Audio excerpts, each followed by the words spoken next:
ഒന്നാമത്തെ കാരണമെന്തേ? അല്ലാഹു സുബ്ഹാനഹു വ തആല അവിടുന്ന് നേരിട്ട് കണ്ട് സംസാരിച്ചു എന്നത് തന്നെയാണ്. മറ്റൊരു ശ്രേഷ്ഠത അവിടെ പറയണ്ട. മറ്റു പല അനുഗ്രഹങ്ങളും സൗഭാഗ്യങ്ങളും അള്ളാഹുവിന്റെ ഹബീബ് മുഹമ്മദ് മുസ്തഫ സ്വല്ലല്ലാഹു അലൈഹി വസല്ലം തങ്ങൾക്ക് നൽകിയിട്ടുണ്ടെങ്കിലും ഏറ്റവും വലിയ അനുഗ്രഹം അള്ളാഹനെ കാണാൻ പറ്റി എന്നുള്ളതാണ്. നമുക്കും കിട്ടും. ജീവിതത്തിൽ നല്ല സൽക്കർമ്മങ്ങളൊക്കെ ചെയ്ത് നല്ലതൊക്കെ ചെയ്ത് അള്ളാഹുവിന്റെ അടുക്കൽ എത്തിയാൽ പരിഗണനയുണ്ട് എങ്കിൽ അള്ളാഹുവിനെ കാണാൻ നമുക്ക് അള്ളാഹു ഭാഗ്യം നൽകും. ഫമൻ കാന യർജു ലിഖാ റബ്ബി, അള്ളാഹനെ കാണാനുള്ള കൊതി നമുക്കുണ്ടാകണം. കൊതിയുണ്ട് എങ്കിൽ അള്ളാഹു സുബ്ഹാനഹു വ തആല നമുക്ക് കാണാനുള്ള ഭാഗ്യം അള്ളാഹു നൽകും. ഭാഗ്യം അള്ളാഹു നൽകി അനുഗ്രഹിക്കുമാറാകട്ടെ.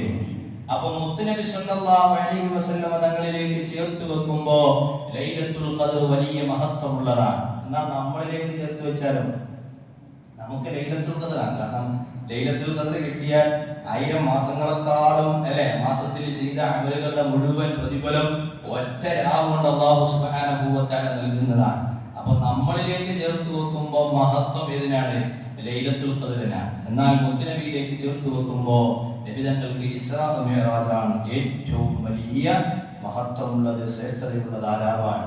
അപ്പോൾ ഹബീബായ മുഹമ്മദ് മുസ്തഫ സ്വല്ലല്ലാഹു അലൈഹി വസല്ലം തങ്ങൾക്ക് അല്ലാഹു നൽകിയ ഏറ്റവും വലിയ സൗഭാഗ്യം അത് തന്നെയാണ്.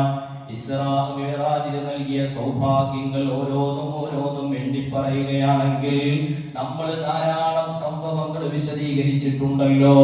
ഓരോ ആകാശത്തും അല്ലാഹു സുബ്ഹാനഹു വ തആല ഓരോ പ്രവാചകന്മാരെ കൊണ്ട് സ്വീകരിച്ച് ഒരുപാട് സൽക്കാരമൊരുക്കിയത് അത് മുത്തുനബിയൊക്കെ നൽകിയ വലിയ സൗഭാഗ്യമാണ്.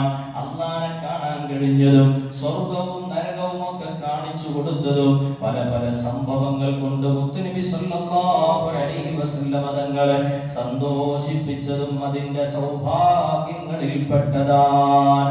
പ്രിയമുള്ള മുഅ്മിനീങ്ങളെ, ഇവിടുന്ന് ചേർത്ത് വായിച്ചു കൊള്ളട്ടെ. മാ സാഗൽ ബസ്റു വമാ തഗാ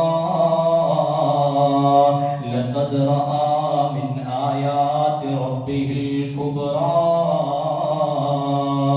അല്ലാഹുവിന്റെ ഹബീബ് ശഫീഉനാ മുഹമ്മദുർ റസൂലുള്ളാഹി സ്വല്ലല്ലാഹു അലൈഹി വസല്ലം തങ്ങളെ ആകാശ ലോകത്തേക്ക് ക്ഷണിച്ചുകൊണ്ട് അവന്റെ വീട്ടിലേക്ക് എത്തിക്കപ്പെടുമ്പോൾ അല്ലാഹുവിന്റെ ഹബീബ് മുഹമ്മദുർ റസൂലുള്ളാഹി സ്വല്ലല്ലാഹു അലൈഹി വസല്ലം തങ്ങളിൽ നിന്ന് ഈ ലോകത്തുള്ള മുഅ്മിനീങ്ങൾക്ക് പഠിക്കാനുള്ള പാഠമായി കൊണ്ട് 2 കാര്യങ്ങൾ അവിടുന്ന് പഠിപ്പിക്കുമ്പോൾ ഒന്ന് അവിടുന്ന് കണ്ട ദൃഷ്ടാന്തങ്ങൾ ആണ് എങ്കിൽ മറ്റൊന്ന് അല്ലാഹുവിനോടുള്ള അദബ് തന്നെ